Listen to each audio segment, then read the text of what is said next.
आई मी रेवाला घेऊन मुंबईला चाललोय। तर वाड्यात ही गोष्ट कळल्यावर काय गोंधळ उडणार आहे तुला सांगायची गरज नाही। त्यामुळे मी इथून निघून जाणंच योग्य।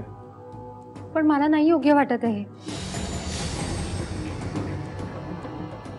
म्हणजे आपण पळून का जायचं? आणि काही झालं तरी हा आपला परिवार आहे। हे बघ, आपण घरी जाऊया, सगळ्यांना सविस्तर सगळं सांगूया, समजावूया। आपलीच माणसं आहेत ती, चिडतील, रागावतील, पण शेवटी समजावून घेतीलच ना। तू अजून माझ्या घरच्यांना ओळखत नाहीस।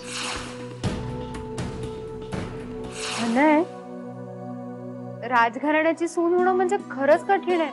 अगं म्हणूनच तर मी तुला म्हणतोय की आपण मुंबईला जाऊया। नाही अनय,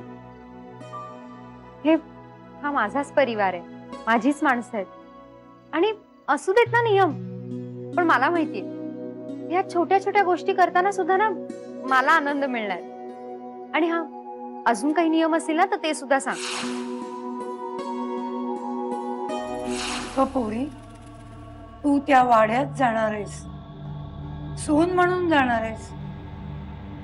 चिंता वाटते ग पोरी। या वाड्यात बायकांना चांगली वागणूक नाही, खूप शिस्तीचं वातावरण आहे। बायकांना हजारो बंधनं, हजारो निर्बंध,